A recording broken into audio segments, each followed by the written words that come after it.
This holiday season, give yourself the gift of quick, easy, flavorful, and nutritious meals. Factor is America's #1 ready-to-eat meal delivery service, and they can help you eat well for breakfast, lunch, and dinner. Factor meals are chef-prepared, dietitian-approved, and delivered to your door, ready to eat. So you can save time and stay healthy while staying on top of all your holiday responsibilities.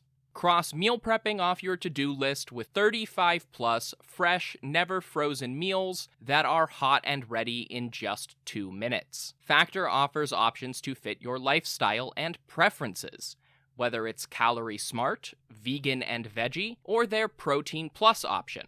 This December, get Factor and enjoy eating well without the hassle. Just choose your meals and enjoy. Head to factormeals.com/Persia50 and use code Persia50 to get 50% off. That's code Persia50 at factormeals.com/Persia50 to get 50% off. The new year is the perfect time to start building credit scores. Because when your credit scores increase, your opportunities do too. Like loan approvals and lower interest rates. Chime makes it easier to keep building your credit with a secured Chime Credit Builder Visa credit card. You can use Credit Builder everywhere Visa credit cards are accepted.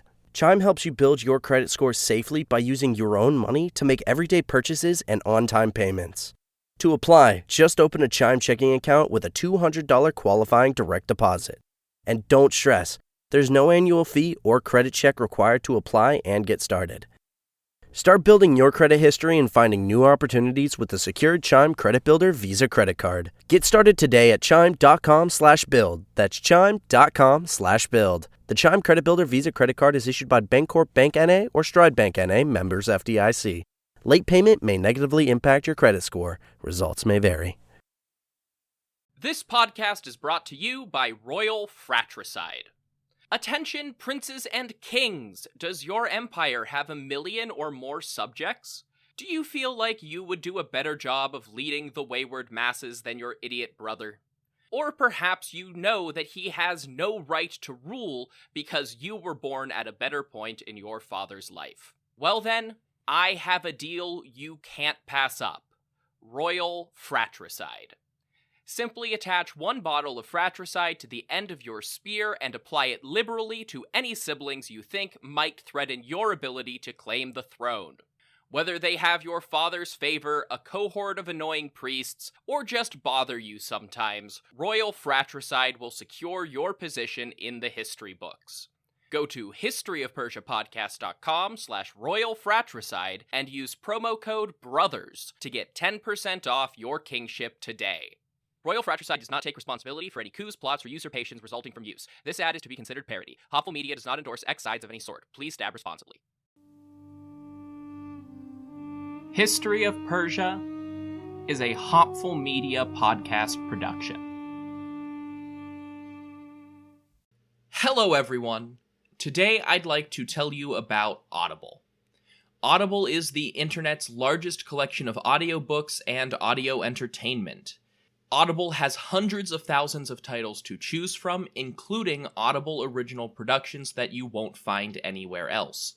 With an Audible subscription, you get 1 credit to purchase any title in the collection and 2 free Audible originals every single month. You can start a free trial subscription and support the show when you sign up at audibletrial.com/historyofpersia, or follow the link in the episode description.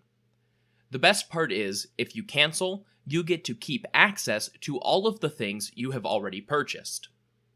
As always with these Audible ads, I like to include a recommendation, and this time I'm straying way off brand to suggest something I listened to this past week. Henrietta and Eleanor.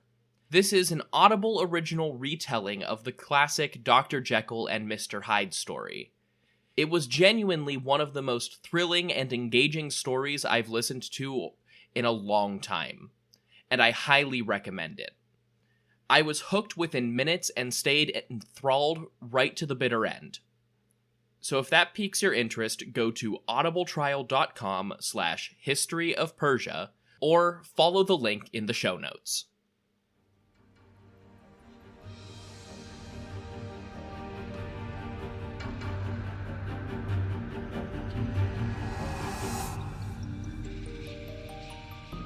Welcome to the History of Persia, episode 41, The Greatest. It's been really great to be able to devote 2 long episodes to the royal women of Darius's empire. It's not at all the last time I'll have an episode like that, but I suspect the really detailed ones will come about every other king in our narrative. After all, the vast majority of our sources focus on political and military narratives centered on their male counterparts. The Greek and Roman sources, which provide most of the detailed information on Achaemenid history, are somehow both dismissive of women on the whole, and in awe of their apparent freedom and power in the Persian Empire.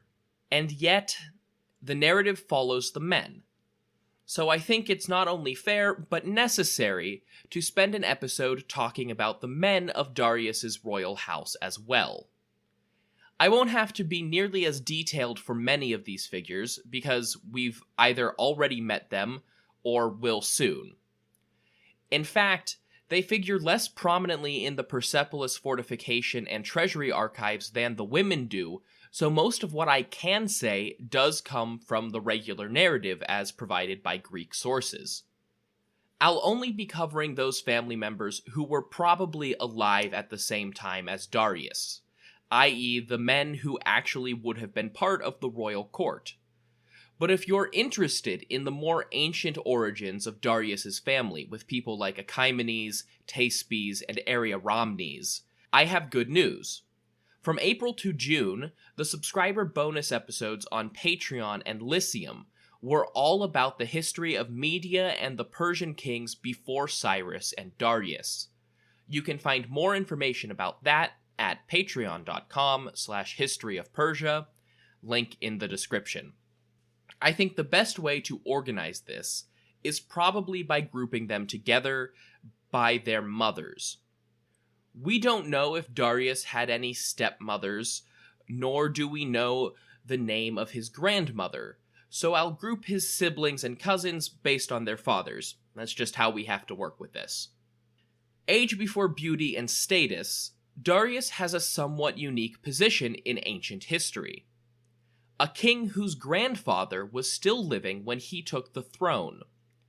Actual life expectancies weren't the comically short stereotype of pop culture, but it was still rare for someone to live long enough to have adult grandchildren. When it did happen, it was most likely to be noble women, who were not expected to be laborers or warriors. And of course, a king's paternal grandfather was practically unheard of, since most kings were the product of a line of kings that only succeeded on the death of their male relatives. Not Darius, though. He came to power from outside the bounds of the royal family, and despite the odds, Grandpa Arsames was still alive and kicking when he came to power in 522. Something Darius actually bragged about in an inscription at Susa. Apparently, he died early in Darius's reign, sometime between 522 and 510, when Darius was actively building at Susa. We know almost nothing about Arsames. A pair of cuneiform tablets engraved on sheets of gold were supposedly found at Ecbatana, modern Hamadan, in the early 20th century, but there's no documentation on what excavation found them or who purchased them from a local treasure hunter. They are attributed to Arsames and his father Arsames, but match a third tablet attributed to Artaxerxes III and contain grammatical errors and royal titles that were unknown when Arsames was alive. In all likelihood, the Hamadan tablets are fakes, possibly ancient fakes made by later Achaemenid kings, but definitely not from Arsames himself. The one guess we can probably make about his life is that Arsames probably had some kind of position in the government of Cyrus the Great. Obviously, Darius's family was well connected and had high status before Darius took the throne, but we don't know exactly what it was, and Arsames would have been in the right age bracket to have some kind of satrapy or maybe a position as a general when Cyrus was king. The only son of Arsames we can identify with certainty is Hystaspes, Darius's father. But there are two other male relatives we can identify, which I want to talk about. These are two cousins in the royal family who seem like they may have been sons of Arsames, or possibly nephews through brothers lost to history. Pharnaces and Megabates, both of whom, interestingly enough, will eventually tie the Achaemenid house to Alexander the Great. Megabates is known only as the father of Megabazos, the general who first conquered Thrace and Macedon on behalf of Darius. For his service, Megabazos and his family were generously rewarded. Megabazos became the satrap of Hellespontine Phrygia, a position inherited by his eldest son after his death, and then by his second son, another Megabates. A third son, Pharandates, was made the second satrap of Egypt, and a fourth and final son, named Bubares, married the princess Gugaya of Macedon. We've already interacted with Megabazos when he led the Persian fleet during the failed attack on Naxos. We'll meet Bubares and Pharandates again during the reign of Xerxes. Swinging back up to Arsames, another possible cousin, nephew, or son was Pharnaces, who actually seems like he may have been from a younger generation than the elder Megabates. So maybe he was a grandson of Arsames through some unknown relative, or otherwise a great-nephew, or something of that nature. He appears to have been the same age as Darius, and we know his sons were probably younger than the sons of Megabazos. So that gives us a sense of the timeline here. Pharnaces himself has come up numerous times in the last few episodes because he held the top job at Persepolis.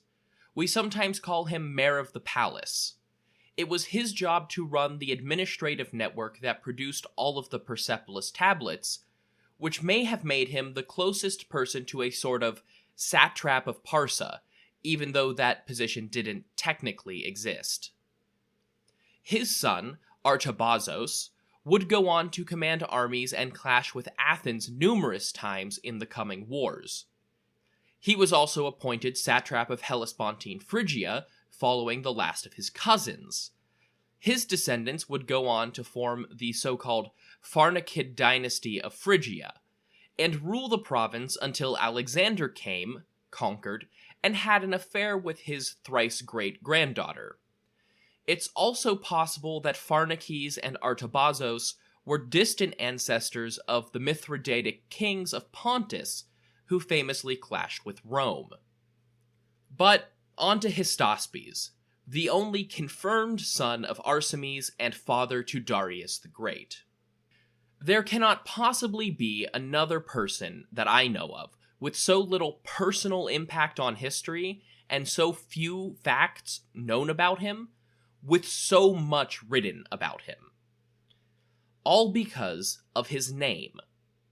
You see, whenever possible, I use the Greek or Latin form of a person's name, mostly because it is more accessible to more people.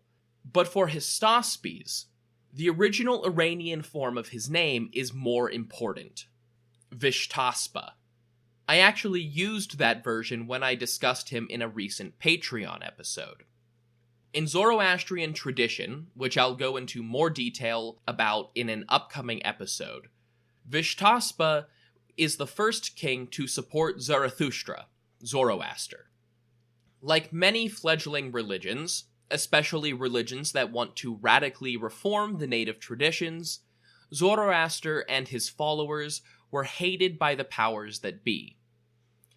Hystaspes accepted and invited Zoroaster into his court, and from there Zoroaster and his followers spread their faith, and over decades and century, their beliefs spread across the Iranian world.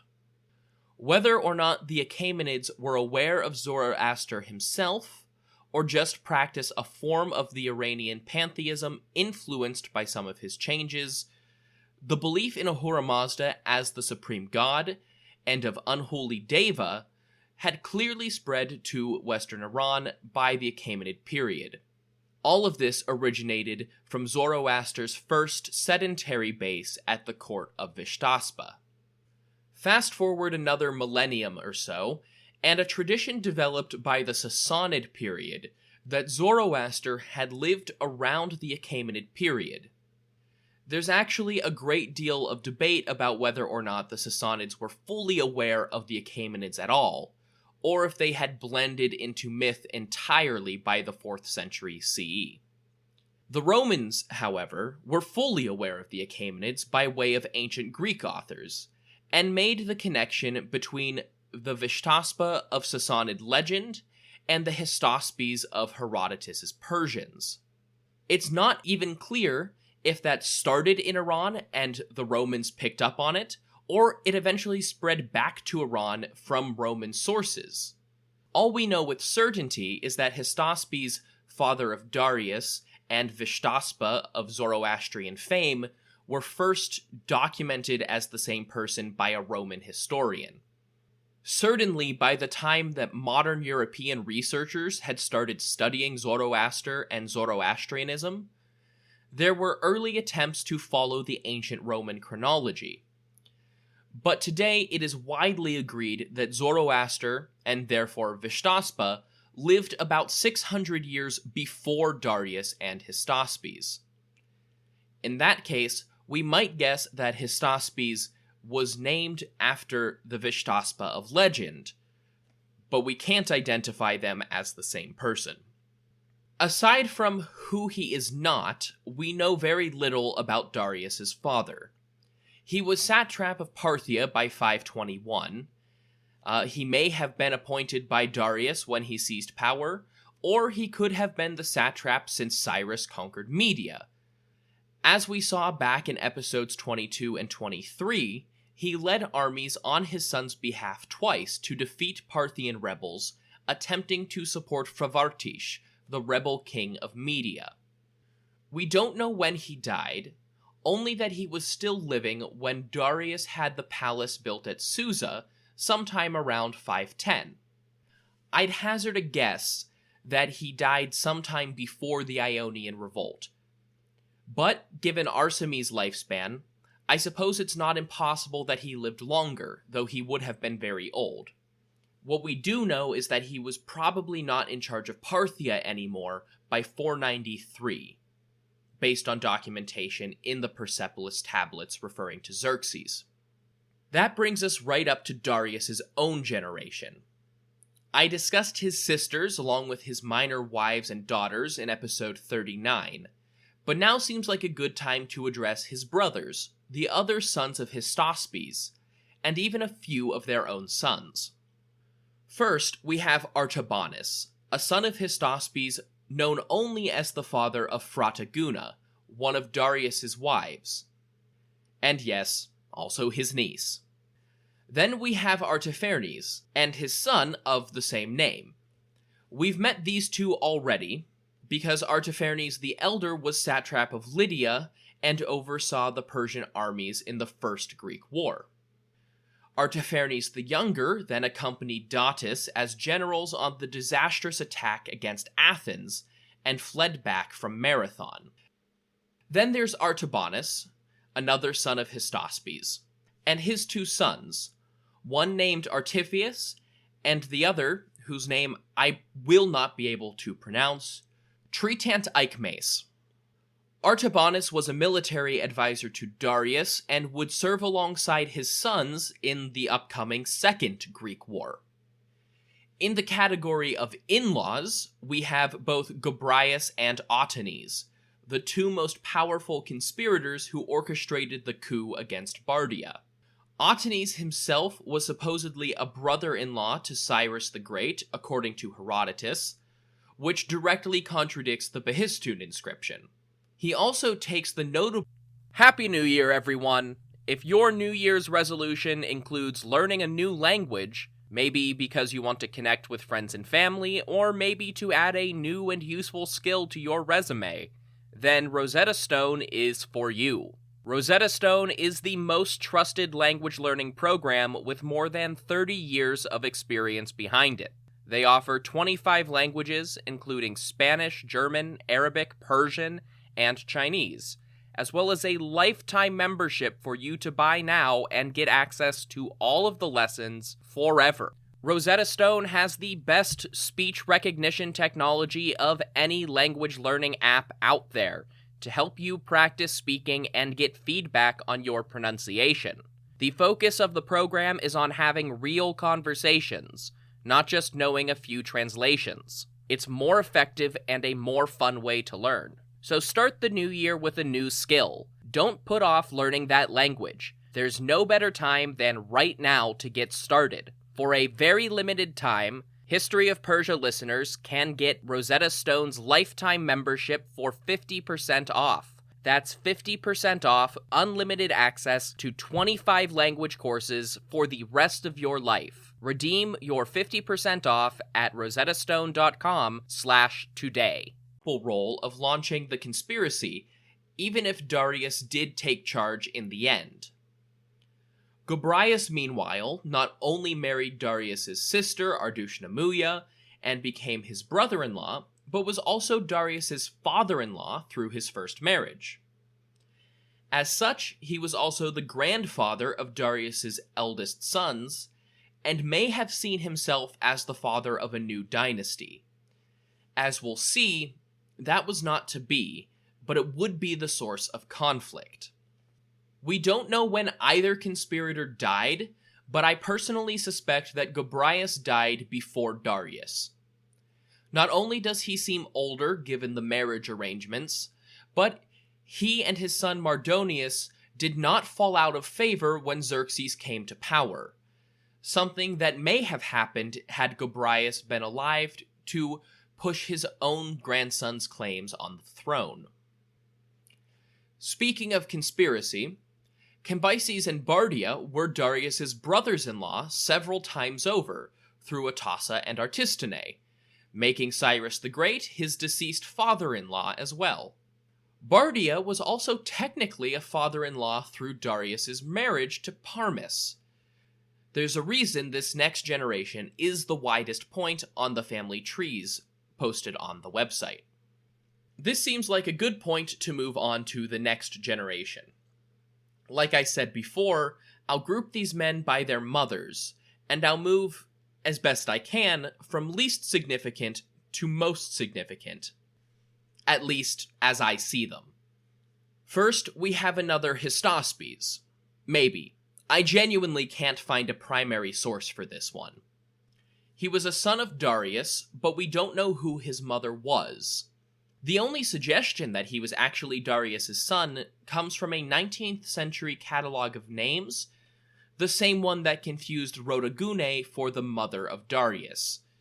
This information is repeated by Mary Boyce in her History of Zoroastrianism, which is where I discovered this supposed Hystaspes, son of Darius. We know nothing about his own life, as it seems he is only mentioned in reference to his son Pissuthnes, a future rebel satrap of Lydia. Pissuthnes' position actually seems to be the basis for this claim, as only a fairly close relative to the royal family would have been promoted to satrap of such a crucial province. Next comes Abracomes and Hieperonthes, Darius's sons with Phrataguna, daughter of Otanes. Neither of them mean much now, but they will go on to command troops for their elder brother Xerxes. In a similar situation, we also find Ariomardus, son of Darius and Parmis. He's our first Teispid descendant of the day, in that he is the great-grandson of Cyrus, but other than that, Ariomardus, like his half-brothers, isn't terribly relevant. Then there are the sons of Artistone. Despite her position as Darius's favorite, and the doubtless economic power we discussed last time, Artistone's boys are just less important than the sons of the other two great women in Darius's life, for the simple reason that they were younger. Artistone was the mother to Gobryas, who is unimportant for now, and will remain that way, as well as Arsames. Arsames is actually noteworthy. During the reign of Darius, at no more than 23 years old, he was given part of his mother's estate at Marathon to control in his own name. He appears a few times in the Persepolis tablets, including the time he hosted his cousin Parmis at the estate, giving rise to the theory that Artistune was the new matriarch in the Hystaspes family. From there, we move on to the real power players, the guys who are going to drive Persian court politics forward into a new, privileged, and bloody generation.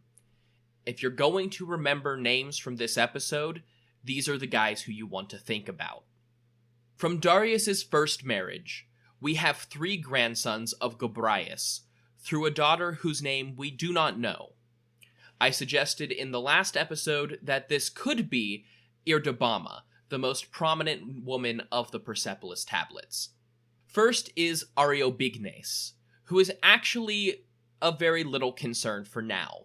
Eventually, he will become an admiral, but during Darius's reign, he stays in the background. His brothers, however, will soon have roles to play for themselves. Ariamenes was named satrap of Bactria by his father.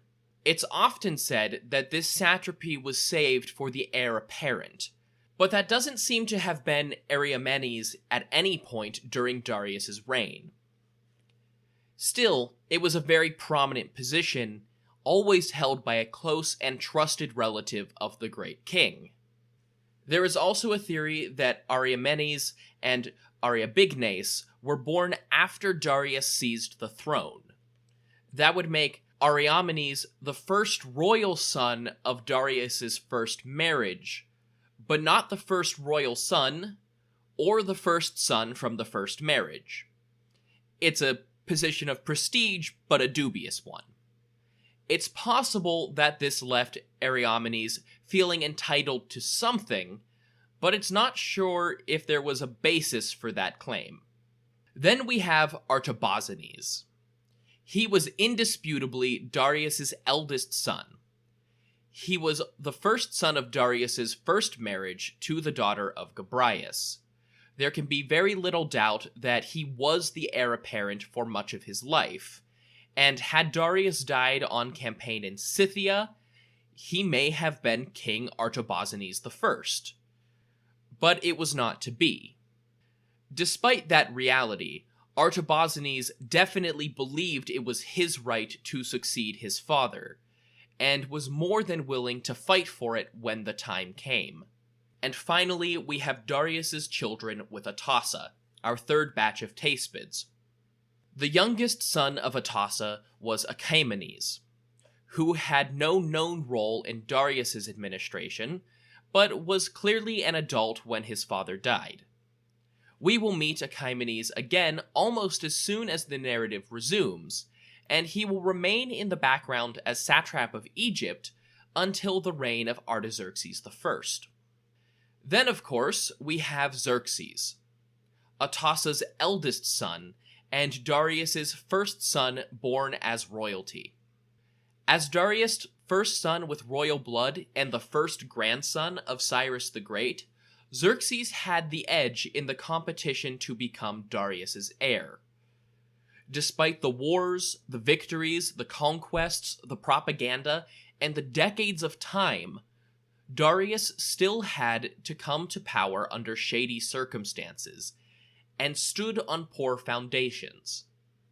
Any son from before their family became kings would surely inherit those foundations and doubts. But Xerxes was heir to the throne with or without Darius. Having a father actually sitting on the throne obviously secured his position, but Xerxes was also the oldest male heir to Cyrus the Great. He was a natural candidate for succession. By 493, when we start losing dates in the Persepolis archives, Xerxes had a position ruling part of Parthia. Not only was his mother's estate in Hyrcania receiving supplies from the central administration at Persepolis, but we also have one tablet that deals with Xerxes explicitly. The prince sent a group of Parthians to act as messengers and order supplies from the Persepolitan treasury. The tablet that survives documents the provisions they were given for their return journey to meet with Xerxes in Parthia. What exactly Xerxes was doing in the province is not made clear. Personally, I suspect that he succeeded his grandfather as satrap in the central Iranian satrapy. And finally, we have Xerxes' possible second brother. But this one gets kind of messy, which is why I've saved him for the end. This is Hystaspes. We don't know anything about Hystaspes in Darius' reign, but that might make sense because we don't even really know if he existed. There are stories about Hystaspes waiting for us in the future. He plays a key role in the court drama and internal politics of his brother's reign. But for now, the most important thing about him is his name, because it might not be a name at all. See, in the reign of Xerxes, we will see that Hystaspes is the satrap of Bactria, apparently replacing Arsames. But we never do hear anything about something happening to Arsames. In and of itself, that's not so weird. Satraps changed all the time without the Greeks recording it, especially in the Far East. Really, we should count ourselves lucky that we know so much about the satraps somewhere as distant as Bactria. And yet, Hystaspes' name drags up a lot of questions, all thanks to one inscription from Xerxes. The so-called Persepolis Harem inscription, otherwise known as Inscription XPF. Most of it is in the usual formulaic praise of Ahura Mazda and lists of titles and lineage. But there is a section of more notoriety, where Xerxes describes how he was selected to become king. Quote, Xerxes the king says, "Other sons of Darius there were, but this was the desire to Ahura Mazda. Darius my father made me the greatest after himself. When my father Darius went away from the throne, by the will of Ahura Mazda, I became king on my father's throne." End quote. Right there in the middle is the thing that all of these sons of Darius were seeking. And Xerxes had to compete with Artabazanes and Arsames for it. Darius, my father, made me the greatest after himself. The word greatest, in Old Persian, is Mashia. Transliterating to Greek, it's hardly a jump from Mashia to Hystaspes. It is entirely possible that someone referred to Xerxes' heir as the greatest, and Herodotus interpreted that as a name. From there, the supposed Prince Hystaspes was born. But that would suggest a specific title, a very rare thing in the Achaemenid court. Otherwise, there would be no reason for someone else to refer to a person as the greatest, and just the greatest without any qualifiers. In that interpretation, Mashia and Hystaspes would essentially translate to crown prince. Of course, it's equally possible that Xerxes is just saying that Darius made him the greatest of his brothers in a more general sense that he was elevated above the rest, and the title Mashia never does come up again. It sounds to me like Xerxes is using a lowercase Mashia in that sense. But then you have Hystaspes, which throws a wrench into my interpretation. If his name really is Herodotus's transliteration of Mashia, then it seems like more of a pattern, even if it wasn't an official title. Based on everything so far, it makes a lot of sense that Arsames and Hystaspes could have been the same person. On the other hand, it's entirely possible that there is no pattern, and Darius just named one of his kids the greatest. That's hardly less presumptuous than naming your kids the ruling hero, the glory of truth, the joy of the Iranians, or the High One, all of which are real translations of the names discussed in this episode: Xerxes, Artabazanes, Ariamides, and Bardia, respectively. If the greatest was a title for the crown prince, then we might assume that it was a brief fad in the reigns of Darius and Xerxes, because we never hear about it again after that. That might have something to do with all of the rocky transitions of power in the future. But that's a story for another time. For now, I'll leave you with this detailed series on the family of Darius, because whether it was a title or not, the next narrative episode will see Darius's sons launch into fierce competition to become the greatest. But before we get there, there's one last episode to dedicate to Darius himself. In 2 weeks, it will be time to discuss the fabled and possibly fictional reforms of Darius as an administrator. Until then, you can find more information at historyofpersiapodcast.com, including things like my bibliography and the Achaemenid family tree detailing every generation of the royal family. You can also find the support page with all of the different ways that you can financially support the show. Most importantly, this includes Patreon and Lyceum, subscription services where you can get access to things like bonus episodes, ad-free listening, and all sorts of other ideas at other tiers. To check that out, go to patreon.com/historyofpersia. You can also support the show without spending a single penny, because the best way you could ever support a podcast is to tell other people about it. Let everyone know that the History of Persia is here. Share it on social media. On Facebook and Instagram, I am at the History of Persia podcast, and on Twitter, it's just at History of Persia. Until next time, thank you all so much for listening to the History of Persia.